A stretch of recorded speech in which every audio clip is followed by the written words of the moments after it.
ትዳር ዓለም ውስጥ ሆኖ ዚና ከፈጸመ ከሁለት ነገሮች አንዱ ከተገኘበት ቀጥታ መገደሉ አይቀርም። አንደኛው ምንድነው?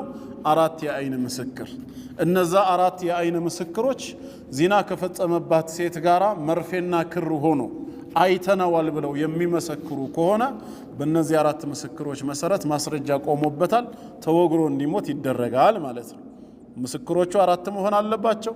አራቱም ደግሞ የሚመሰክሩት እሱ ብልቱን በሷ ማህፀን ውስጥ ሲያስገባ መርፌና ክር ሲሆኑ አይተናል።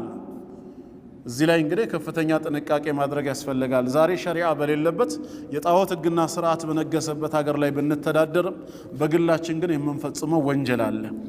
ሴትን ይዞ ስለሄደ ብቻ በዚህ ተግባር ወንድምን መጠርጠር። ከመነሻዎች ሴት አጅነብይ ነች ወይስ እሱ መህረሟ ሊሆን የሚችል ነው? ምንም የምናጣራው ነገር የለም። ትላንት ከሆነች ሴት ጋር ስላላየነው ብቻ ዛሬ ከሆነ ሴት ጋር የታየን ሁሉ በዚህ ተግባር መጠርጠሩ አላህ ዘንድ ያስጠይቀናል። አንደኛ ምንም እርግጠኞች አይደለንም እሱ መህረሟ ይሁን አይሁን፣ ያን አላጣራንም። ሁለተኛስ ይሄንን እንድንከታተል ታዘናል እንዴ? ምንስ አገባንና ነው? ደግሞስ አጅነቢ ሆና እስከተገኘችስ ከሱ ጋር አብራ ስለታየች ወይ ስለሄደች ወይ ካፌ ቁጭ ስላለች የግድ ያ ነገር ተፈጽሟል ማለት ነው?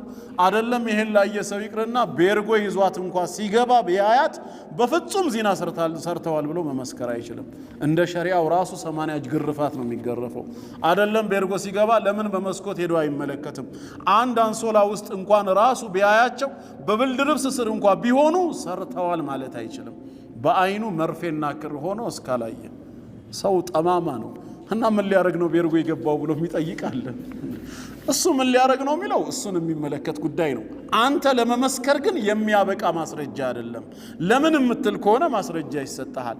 እንዳልከው ዚና ለመስራት አስበው ሂደው አንሶላ ውስጥ ከገቡ በኋላ የአላህን አዘማ አስታውሰው ቢመለሱስ በዛ ቅጽበት? አንተ ግን ምስክርነት ምን ሊሆን ነው አላህ ፊት? እንደዚህ የሆነ አለ ወይ? አዎ አለ። ዋሻው በተዘጋባቸው ቋጥኝ የተከፈተላቸው ሶስቱ ሰዎች ሶስተኛው የተናገረው ይሄንን አይደለም እንዴ?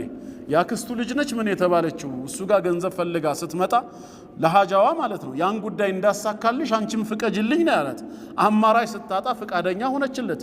ሁለት ግልበቷን ዘርግቶ ላያው ላይ ሊያርፍባት ሲል አይደለም እንዴ ጌታውን እንዲፈራ ያስታወሰችው? እሱም በድንጋጤ ወዲያው የተነሳው ጌታዬ ሆይ የዛና ያንተን ፈርቼ ኮን የተነሳሁት ይሄ ቋጥኝ ከላያችን ገለል ይበልልን ብሏል።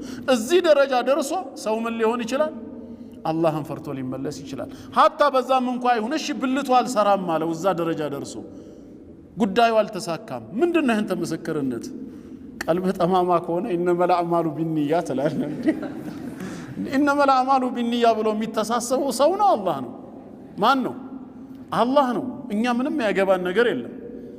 ስለዚህ አላህን እንፍራ ነው። በተለይ ሰዎች ላይ ምን ሰጠው ምስክርነት እከሌ በዚህ ባህሪ እንዲህ ብለን ባላየነው ነገር እርግጠኛ ባልሆን ነው የሆኑ መንደርደሪያዎችን አይቶ ድምዳሜን መናገር በጣም አደጋ ነው። አላህ ዘንድ ያስጠይቀናል። ለምንድን ነው አላህ አራት የአይን ምስክር ያለው ታዲያ?